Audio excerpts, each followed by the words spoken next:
Исәнмесез, эфирда яңалыклар чыгарылышы, студияда Роза Хабибуллина алга таба койбір темалар турында. Чаллы Сабан туенда 100 меңнән артык кеше катнашты. Абсолют батыр кем? Быелгы бәйрәм кайягы белән истә калачак? 11:24 туенда яшәүчеләр тышканнардан зарлана, алар белән ничек көрәшергә? Азык-төлеккә яңа светофор маркировкасы кертелә, ул нәрсәләрне күрсәтәчәк?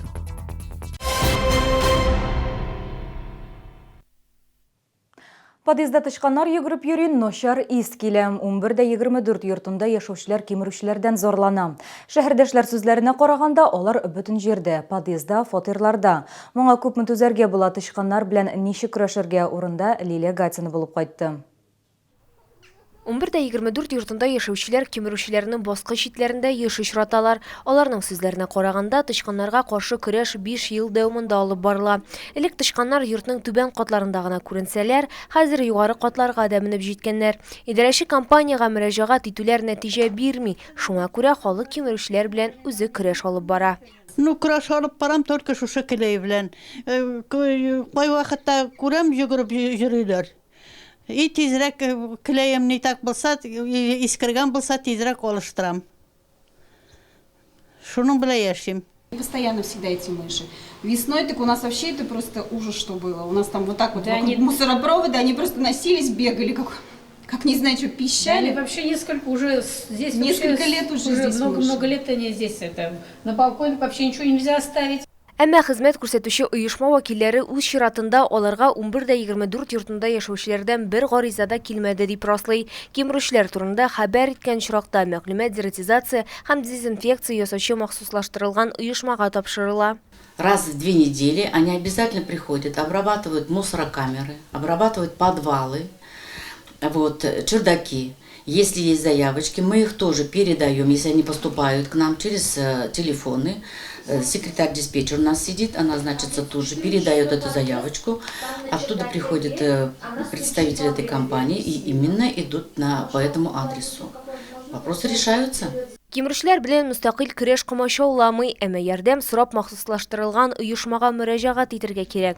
Бу очракта гомуми файдаланудагы биналарда өстәмә эшкәртү үткәреләчәк һәм йортта яшәүчеләргә тышканнарга каршы көрәш буенча киңәшләр бирәчәкләр. Лилия Гатина, Сергей Вильданов, яңалыклар.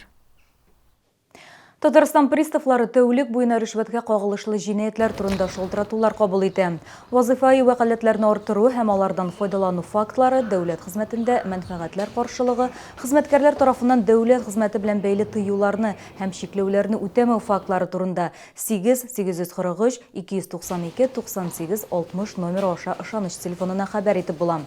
Барлык мөрәҗәгать итүчеләргә анонимлык гарантияләнә. Росстандарт азык-төлеккә төсле маркировка кертә. Ул продукта күпме шикәр, туз һәм май булуын күрсәтәчәк. Светофор дип аталучы яңа тамга салынган азык-төлек октябрь аеннан сатыла башлый. Башта аны куллану җитештерүчеләр өчен ирекле була. Тора-бара мәҗбүригә дә әйләнергә мөмкин дип белдерә маркетологлар.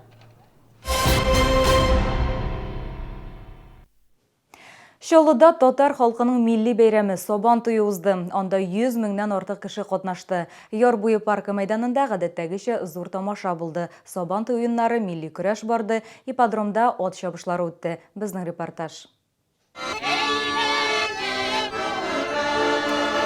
Чаллы Сабан туеның үз традицияләре бар. Ул милли бизәкләр белән башланып китә. Татар халык бәйрәмен Чаллыда яшәүче төрле милләт вәкилләре сәламли.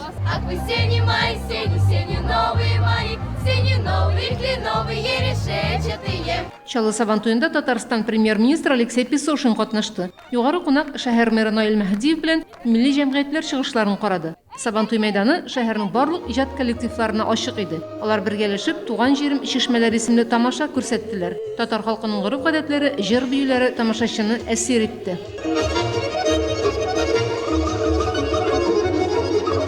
Татарстан премьер-министры Чаллы халкын бәйрәм белән котлады. Шәһәр үсешенә зур хезмәт куйган кешеләргә дәүләт бүләкләре тапшырды. Сабантуй хәзер матур тамаша, төрле милләт вәкилләре яратып карый торган гомумхалык бәйрәменә әверелеп бара. Әмма аның төп күрсәткече борынгыдан ук килгәнчә милли көрәш һәм ат чабышлары. Алар замана шаукымына карамастан Сабантуйның алтын баганасы булып кала. Ипподромдагы ат чабышларын карага ел сайын йөзләрчә кеше җыела. Быел ярышларда беренче тапкыр токымлы татар атлары да катнаша. Мәгълүм булганча, январь аенда алар рәсми тергелү узды. Тамаша өчен дөя белән ишәкләрен дә ярыштырдылар. Инде республика күләм ярышларда да ул призер. Мәйдан ортасында Сабантуйның төп ярышы бара, халык дулкынланып батырлар көрәшен күзәтә. Абсолют батыр исемле ике көрәшче дәгъвалый. Узган елгы Чаллы Сабантуй батыры Илдар Хамитов һәм Ранис Гыйләҗетдинов. Алар икесе дә бер спорт мәктәбендә шөгыльләнәләр, дуслар. Ранис Илдардан 35 килограммга авыррак. Көрәш бик киеренке. Нәтиҗәдә Гыйләҗетдинов 5-3 исәбе белән 3 ел рәттән абсолют батыр булган Хамитовны ота һәм беренче тапкыр Чаллы Сабантуй батыры булып кала. Соперник әйбәт булды, көчле. Ул чемпион мира, аның мастер спорт международный классы выполняет то.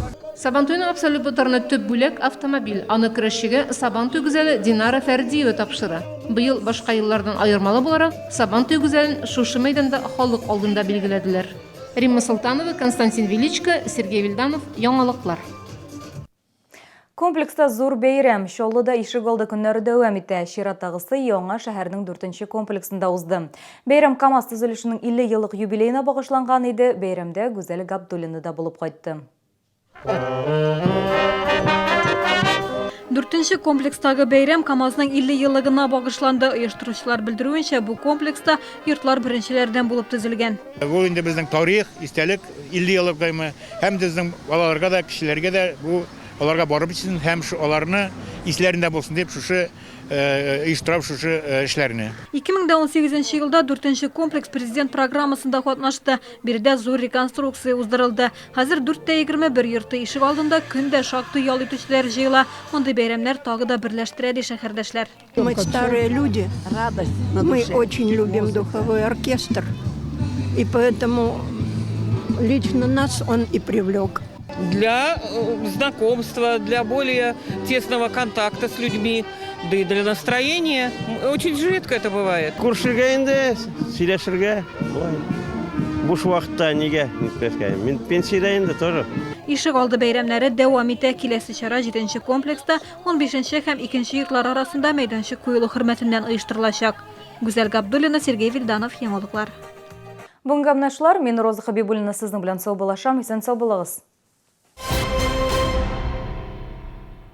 Большая финальная распродажа новых автомобилей Лифан. Всего 9 автомобилей в наличии с небывалой скидкой 20%. Спешите, официальный дилер Лифан Герман Авто. Телефон в Челнах 20 40 40.